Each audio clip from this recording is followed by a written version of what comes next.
Welcome to Technically Speaking, the show for the technically challenged. Today we're going to be talking about setting up a wireless home network at your home.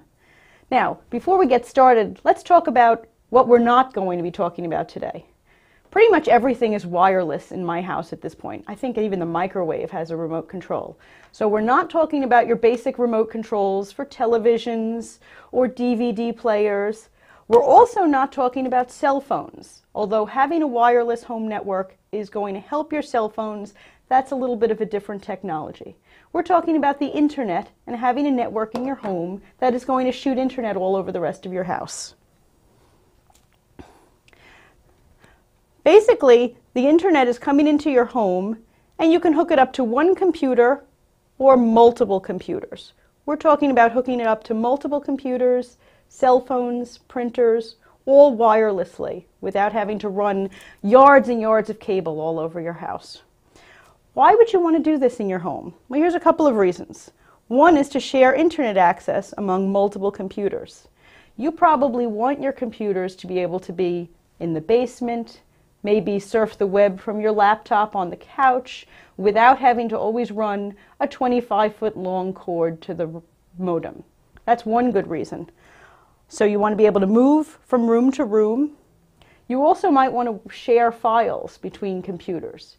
For example, you left something on a computer that's upstairs. Or you want one computer to hold all the files from movies, and yet you want to be able to watch them from other computers. That's a good reason to have a wireless home network. Another is to share a printer. This is a biggie. If you have 5 computers in your house, you don't want to have 5 different printers in your house. You can get away with having just one, and wherever you are, on the couch, in your office, just hit print and the signal will be sent to the printer wherever it is. If you have game systems in your house, like a Wii, an Xbox, or you're streaming Netflix or something like that, you'll want to have a wireless home network so you can pick up the signal all over. And finally, let's talk about those phones. Your cell phones, now if you're one of half of Americans right now who have a smartphone, doesn't just make calls, it's also getting the internet. Now you can get the internet on your phone wherever you are that you can get a signal. Not one of those dead zones. However, you are paying for any internet access that you use. You probably have a data plan, and your data plan is going to run out pretty quickly if you do things like download music and apps or movies, and it's going to cost you a lot of money. Well, if you don't want to get shocked when that phone bill comes, one of the things you can do with your cell phone is once you set up your network at home, or Wi-Fi, you can configure your cell phone so that when you go home, your cell phone will automatically pick up the signal, in which case you'll continue having internet access, but you won't be paying for it. It'll also be a lot faster. So if you want to put things on your phone like apps or music or movies, much better to do that off of a Wi-Fi signal from your home network than outside. It's free and it's fast. Now, these hotspots, basically we're talking about turning your house into a hotspot. You've seen hotspots in other places. Nowadays, the library is a hotspot. Lots of coffee shops set up hotspot, even fast food restaurants.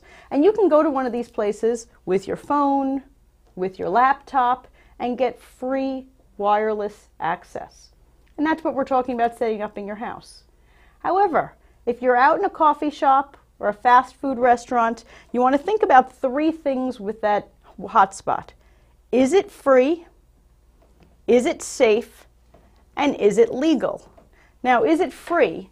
There are many places, like if you go to a hotel, they might have wireless, but you have to pay for it. Is it safe?